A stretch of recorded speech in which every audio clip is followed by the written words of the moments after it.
सुखदेव जैसे परमहंस 7 दिन तक उनके सामने बैठे रहे, जो गोदोहन काल से ज्यादा कहीं टिकने वाले नहीं, वो 7 दिन तक लगातार परीक्षित को इस प्रकार से एक जगह बैठ के कथा सुनाते रहे। इसका कारण क्या है? परीक्षित ने भागवत क्यों सुनी? परीक्षित को ही सुखदेव जी ने पात्र क्यों बनाया? तब श्री सूत जी महाराज अब परीक्षित का चरित्र प्रारंभ करते हैं। यदा मृधे कौरव सृंजयानाम वीरेश्वथो वीरगतिं गतेषु ब्रकोदरा विद्गदा विमर्श भगनो रुदंडे धृतराष्ट्रपुत्रे भगनो रुदंडे धृतराष्ट्रपुत्रे।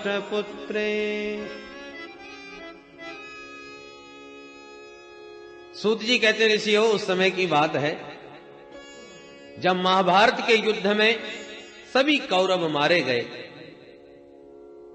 और पांडवों को विजयश्री प्राप्त हुई। अंतिम युद्ध में विशाल भीमसेन की गदा ने दुर्योधन का उरुदंड भेदन कर दिया, जंघा को तोड़ दिया।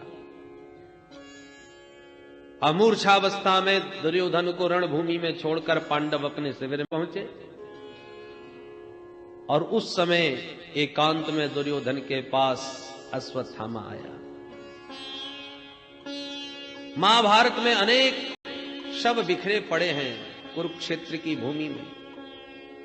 तमाम हिंसक जीव खाने के लिए झपट रहे हैं। तमाम गीध आकाश में दृष्टि डाले हुए जहां पर चाहते हैं वहीं जाके बैठ जाते हैं। कई गीध दुर्योधन का भी मृतदेह समझ करके आते हैं। घायल अवस्था में दुर्योधन उनको भगाते भगाते अत्यंत संत्रस्त हो रहा है। ये दुर्दशा जब अश्वत्थामा ने देखी तो विकल हो गया।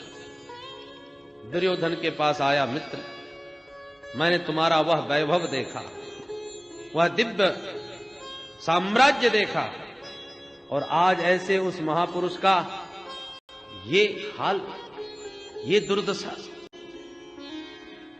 बताइए मैं क्या कर सकता हूं आपके लिए? मैंने तुम्हारा नमक खाया है, तुम्हारे बहुत सारे एहसान हैं हम पर। बोलिए तुम्हारी क्या इच्छा है, मैं क्या कर सकता हूं? दुर्योधन ने कहा, मित्र, हम 100 भाई थे पर आज एक नहीं। इससे अधिक पीड़ा इस बात की है कि मेरे शत्रु 5 भाई थे, उनमें से एक भी नहीं मरा, सब ज्यों के त्यों। 5 में से एक भी चला जाए, एक की भी संख्या कम हो जाए तो चित्त को कुछ तो संतोष मिले। अश्वत्थामा ने कहा, तो मित्र यही तुम्हारी अंतिम इच्छा है? बोले हां। तो ठीक है, तुम एक की बात कर रहे हो, मैं 5 का सिर काट के अभी लाता हूं। चल पड़ा। सोचता है क्या किया जाए। काक उलूकन न्याय से हमला बोलने का प्रयास किया। तमाम कौवे एक वृक्ष पर बैठे थे और रात्रि में उल्लू ने हमला बोला तो सारे कौवे मारे गए, भाग गए। अकेले एक उल्लू ने सब पर विजय प्राप्त कर ली। ये काक उलूकन न्याय अश्वत्थामा की समझ में आ गया कि पांडव भी इस समय सशक्त हैं और मैं अकेला क्या कर पाऊंगा।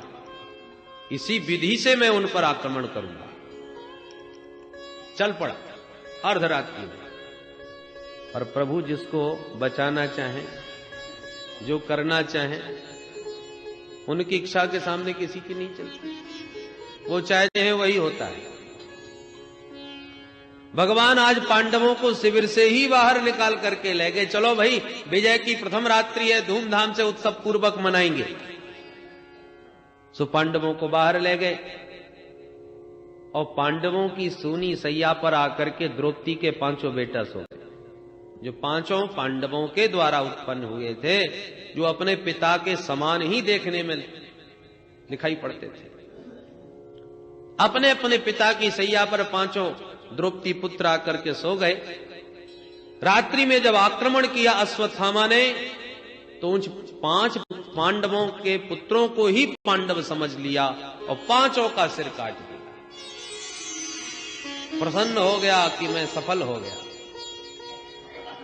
पांचों का सिर लेके आया। मित्र दुर्योधन देखो देखो, एक मांग रहे थे, मैं पांचों का सिर लाया। दुर्योधन भी प्रसन्न हो गया, पर जब गौर से देखा तो पहचान गया। पहचानते ही दुखी हो गया दुर्योधन। अरे अश्वत्थामा, ये पांडव नहीं पांडव पुत्र हैं, इनको मार के तो तूने हमें पानी देने वाला भी नहीं छोड़ा,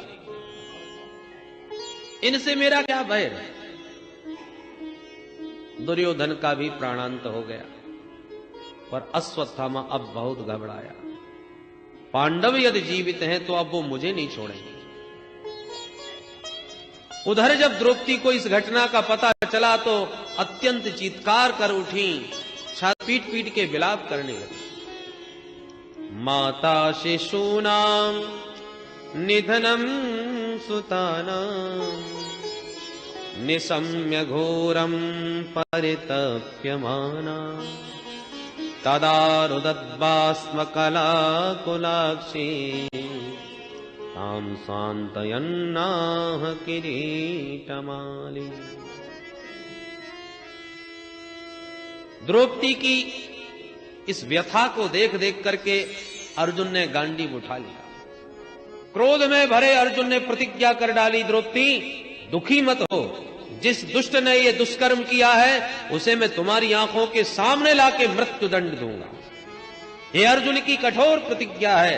और ऐसा कह करके अर्जुन गांडीव उठा के चल पड़े। गोविंद के द्वारा संचालित उस रथ में बैठकर पीछा किया अश्वत्थामा का। भागा, अश्वत्थामा के बचूंगा नहीं। जब जान ही लिया कि अर्जुन मुझे छोड़ने वाला नहीं तो ब्रह्मास्त्र चला दिया अर्जुन के ऊपर। अर्जुन घबरा गया।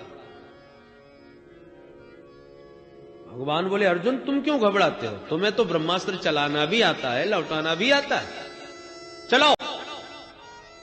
तुरंत अर्जुन ने भी ब्रह्मास्त्र छोड़ दिया। दोनों ब्रह्मास्त्र टकराए। भगवान बोले, अर्जुन तुरंत शांत करो। तुरंत अर्जुन ने अपने दिव्य ब्रह्मास्त्र के प्रभाव को शांत कर दिया और दौड़ करके अश्वत्थामा को बंदी बना लिया। रस्सियों में बुरी तरह बांध करके रथ में लाके पटक दिया। भगवान कहते हैं, इसे बांध क्यों रहे हो? मृत्यु दंड दो। ये आतताई है। सोते हुए प्रबल शत्रु को भी कोई मारता नहीं, इसने सोते सोते अबोध बच्चों को मारा है। मत्तम प्रमत्तम उन्मत्तम सुप्तम बालम स्त्रियम जडम प्रपन्नम विरथम भीतम न रिपुम हंति धर्मवित्। धर्मवेत्ता पुरुष, धर्मज्ञ पुरुष स्त्री को, बालक को, मतवाले को, पागल को, सोते हुए शत्रु को कभी नहीं मारते। इसने अधर्म किया है, छोड़ना मत अर्जुन। अर्जुन ने कहा, सरकार छोड़ने वाला तो नहीं हूं, परंतु द्रौपदी को वचन दिया है इसलिए वहीं मारूंगा, जैसी तुम्हारी इच्छा। पशुओं की तरह रस्सी में बांधकर अश्वत्थामा को रथ में डालकर ला करके द्रौपदी के सामने खड़ा कर दिया। देवी द्रौपदी देखो, ये वही दुष्ट है जिसने तुम्हारे बालकों को सोते सोते समाप्त किया है। अब बोलो, इसे क्या दंड देना चाहते हैं? जो द्रौपदी की दृष्टि पड़ी अश्वत्थामा पर, तुरंत खड़ी हुई और दौड़ करके अश्वत्थामा की रस्सियां खोलने लगी। मुच्यता मुच्यता में स ब्राह्मणो नितरां गुरु। क्या करे हो महाराज, ये ब्राह्मण देवता, और केवल ब्राह्मण ही नहीं, आपके गुरुदेव का पुत्र। अरे गुरु पुत्र तो गुरुदेव के समान ही वंदनीय होना चाहिए, और आपने इसे बांध रखा है। भूल गए गुरुदेव के एहसानों को। सरहस्यो धनुर्वेदः सविसर्गो संयम। आपके गुरुदेव ने आपको सबसे परम प्रिय शिष्य मान करके वो अस्त्र के रहस्य बतलाए हैं जो किसी को नहीं दिए। धनुर्वेद में जितने भी रहस्य थे उन शस्त्रों के, वो सब तुम्हें प्रदान कर देंगे। और जिन गुरुदेव ने इतने रहस्य आपको दिए, आज वही गुरुदेव तो पुत्र के रूप में तुम्हारे सन्मुख खड़े हुए हैं और आपने उन्हें बंदी बना रखा है पशुओं की तरह। अश्वत्थामा रस्सियों में बंधा नीचे सिर झुकाए खड़ा है। अवांग मुखम कर्म जुगुप्सितेन, कर्म ही इतना जुगुप्सित किया है, निंदनीय कर्म। पापी कभी निगाह उठा करके किसी से आंख नहीं मिला सकता। पाप कर्म के कारण अश्वत्थामा स्वतः लज्जित हो रहा है। द्रौपदी उन्हें मुक्त करने की प्रार्थना कर रही है। अर्जुन बोले, देवी क्या तुम भूल गई? तुम्हारे एक नहीं 5 पुत्रों को सोते सोते इसने समाप्त कर दिया, और इस पर तुम इतनी दया दिखा रही हो? द्रौपदी ने कहा, महाराज इस पर तो मुझे बिल्कुल भी दया नहीं आती, पर मैं ये भी नहीं चाहती कि जो शोक सागर में मैं डूब रही हूं किसी दूसरी मां को क्यों डुबाऊं। मैं जान गई पुत्र पीड़ा की व्यथा कितनी होती है।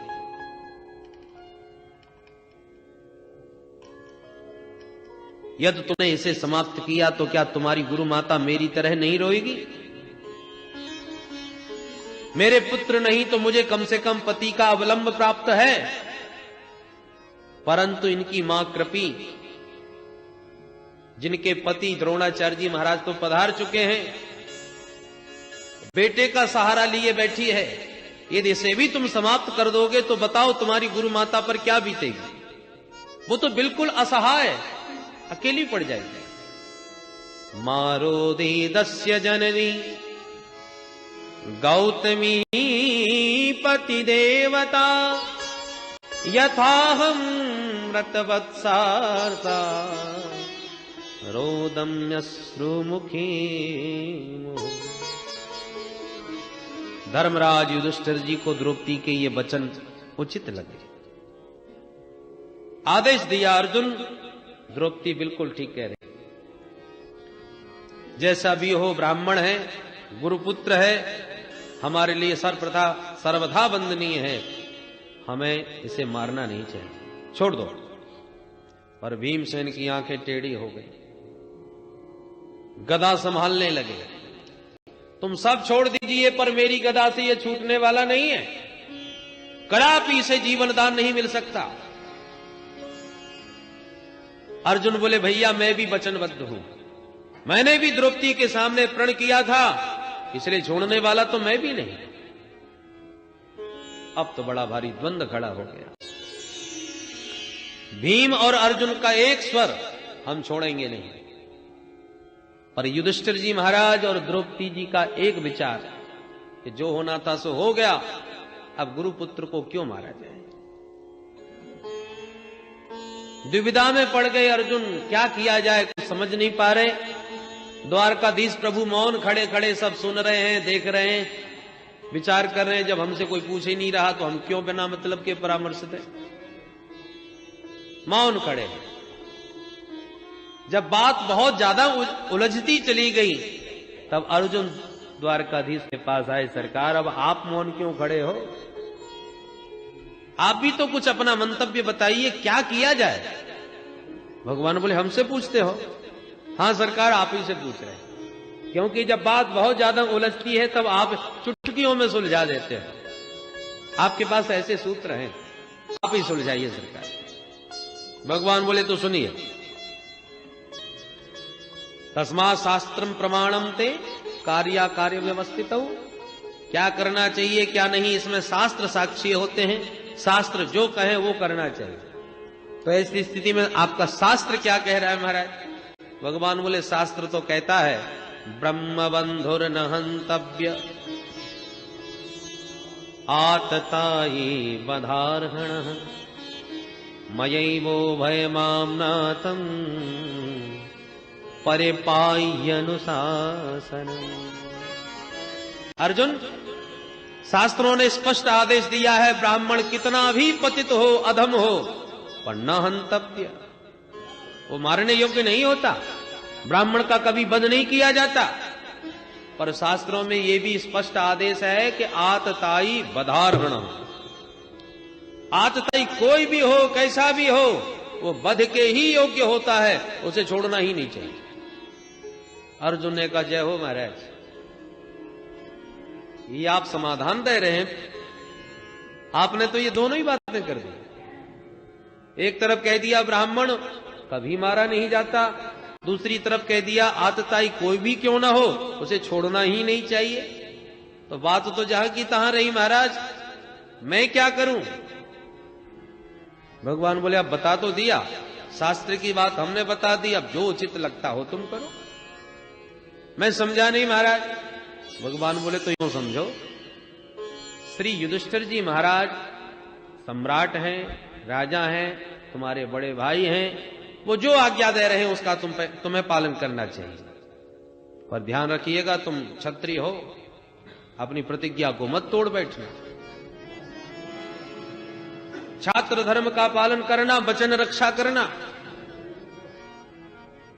अर्जुन समझ गए ये टेढ़ी टांग वाले सीधा कभी बोलना जानते ही नहीं, हर मामला इनका टेढ़ा। पर अर्जुन भी भगवान के पक्के चेला हैं। भगवत गीता का ज्ञान प्राप्त किया है महाभारत में, कब? जब चेला बन गए तब। शिष्यस्ते हम, जब तक कहा नहीं तब तक भगवान ने ज्ञान दिया नहीं। कई संबंध है ना अर्जुन के, तो यदि बहनोई बन करके बोल रहे हैं तो भगवान बोले तो फिर हम क्या बता दें। अर्जुन भगवान की बहनोई भी लगते हैं, बहुत सारे संबंध हैं। पर जब सारे संबंधों को किनारे धर के बोले शिष्यस्ते हम साधिमाम त्वाम प्रपन्नम, मैं आपकी शरण में हूं, आपका शिष्यत्व ग्रहण करता हूं, मेरा पथ प्रदर्शन करें, मैं क्या करूं? तब भगवान ने ज्ञान दिया,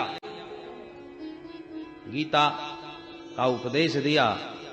परंतु गुरुदेव जब ज्ञान देते हैं तो समय पाकर उस ज्ञान की परीक्षा भी लेते हैं कि चेला केवल रटता ही रहता है कि कुछ इसने अनुभव भी किया है। प्रत्येक गुरु अध्ययन कराने के बाद परीक्षा लेता है शिष्य की। तो आज भगवान ने गीता का ज्ञान दिया था महाभारत के प्रारंभ में, तो आज समापन में उसकी परीक्षा भी ले रहे हैं। अर्जुन को तुरंत सूत्र याद आ गया। भगवान कह रहे थे, माननीय पुरुषों का अपमान ही मृत्यु है। मारना केवल शरीर में ही नहीं, शरीर का वध ही वध नहीं कहलाता। संभावितस्य चा कीर्ति मरणादतिरिच्यते, ये भी तो मौत है। माननीय पुरुषों का अपमान हो जाए, वो जितनी बार उस अपमान को याद करेगा उतनी मौत मरेगा। संभावित कह अपजस लाहू, मरण कोटि सम दारुण दाहू, करोड़ों मौत मरता है।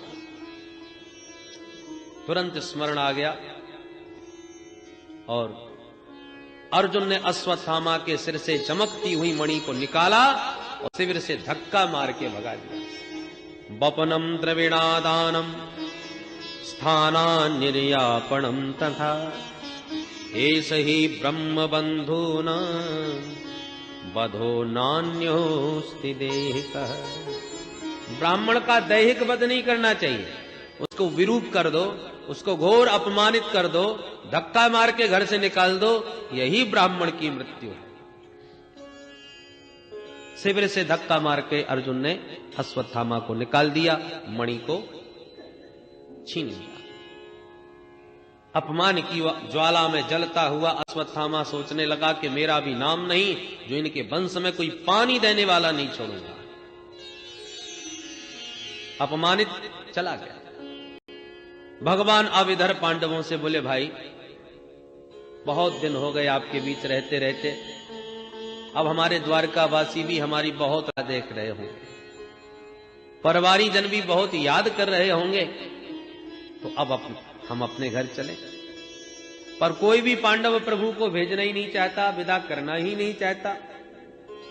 परामर्श लिया, आपस में विचार किया, अंत में निर्णय लिया, देखो भाई आज नहीं तो कल विदाई तो देनी पड़ेगी।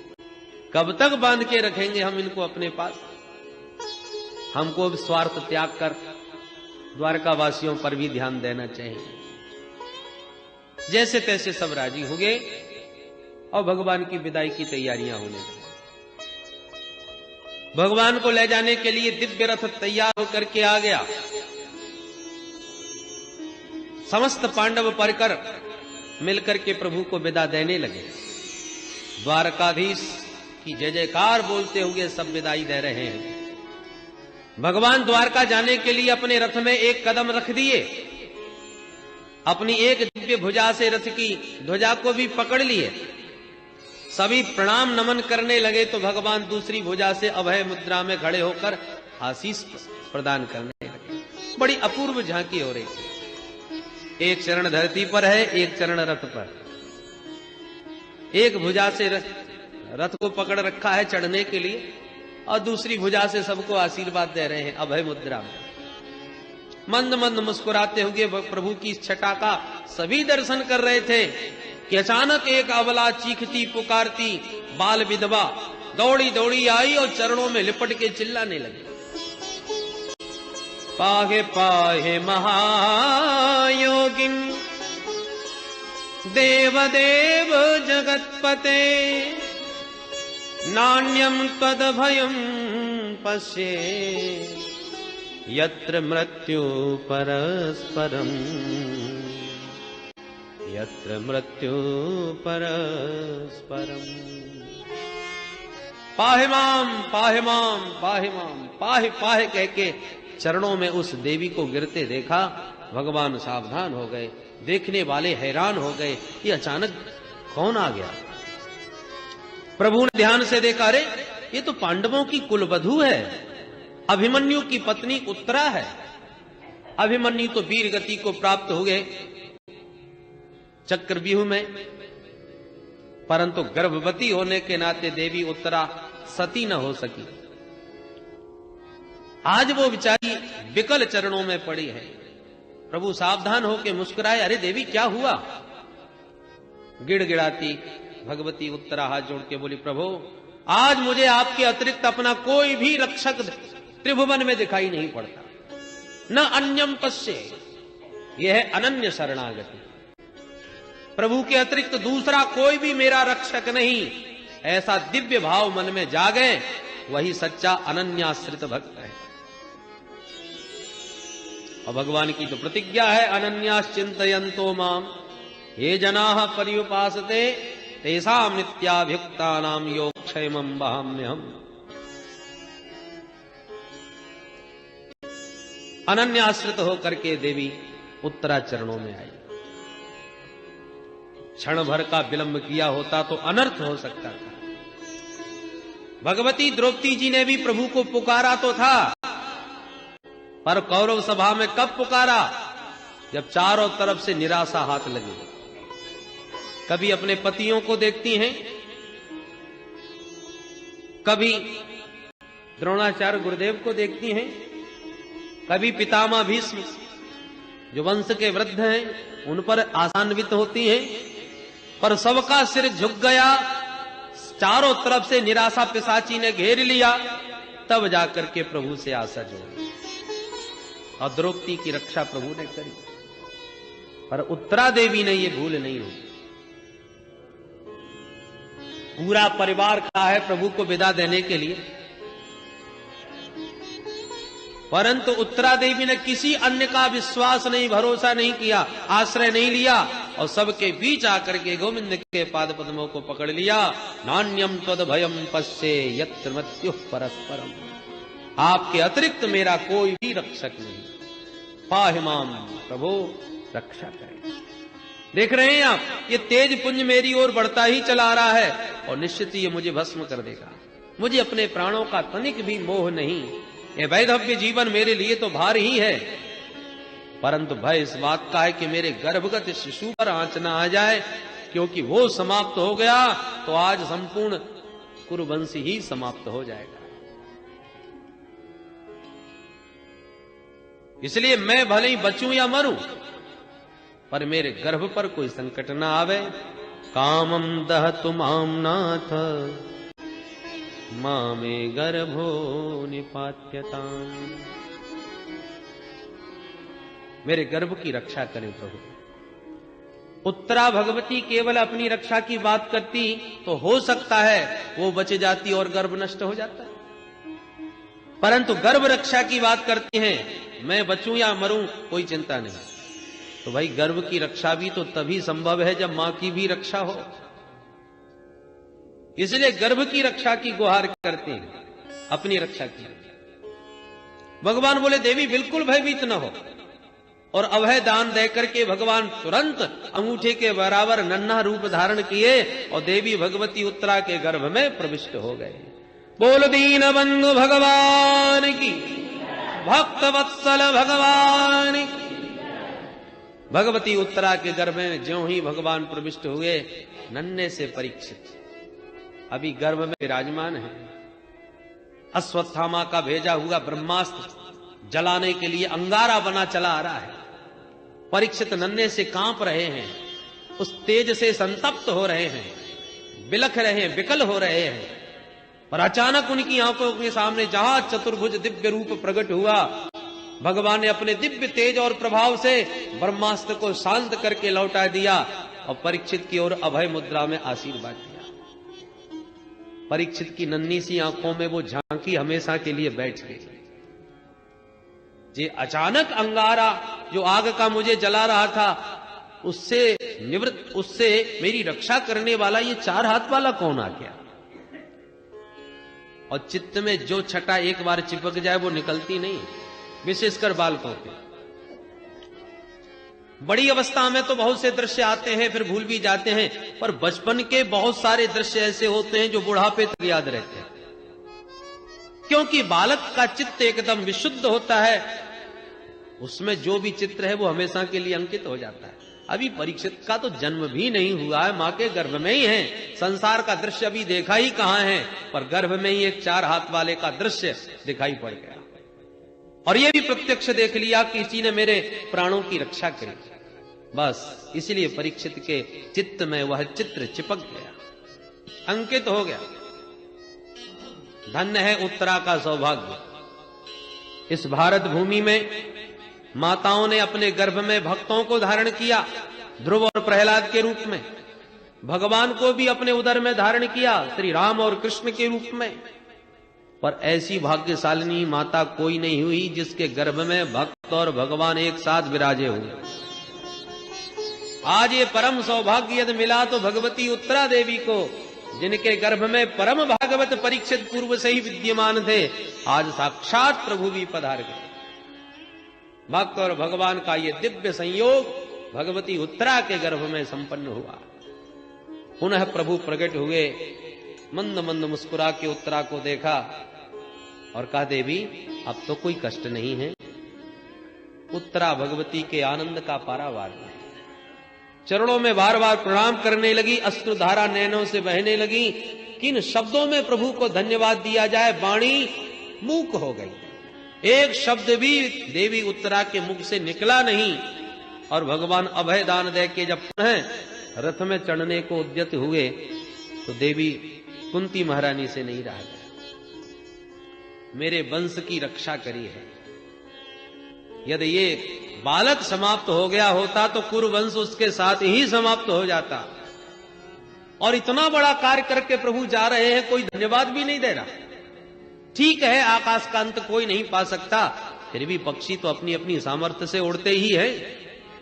गोविंद के अनंत गुणगणों का कोई भी गायन नहीं कर सकता, कोई भी पार नहीं पा सकता, फिर भी ऋषि मुनि अनादिकाल से उनके गुणगणों का गायन तो करते ही हैं, अपनी अपनी सामर्थ्य से उनकी महिमा गाते हैं। कुंती मैया से भी नहीं रहा गया, प्रभु के चरणों में आकर के प्रणाम करने लगी।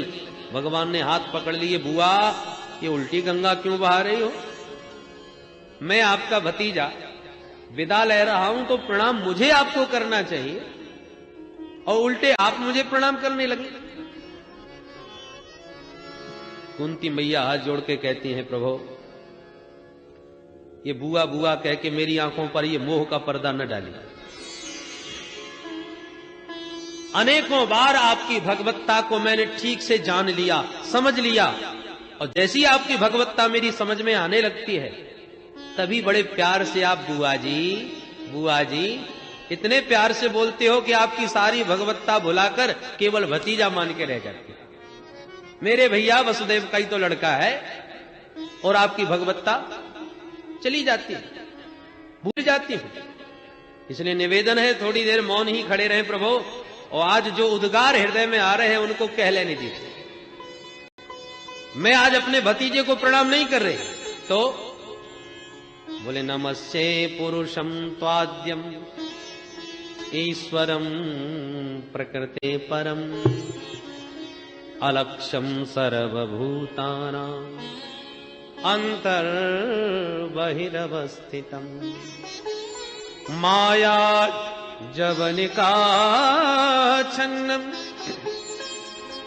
अज्ञाधोक्षजमव्ययम् न लक्ष्यसे मूढदृशा नटो नाट्यधरो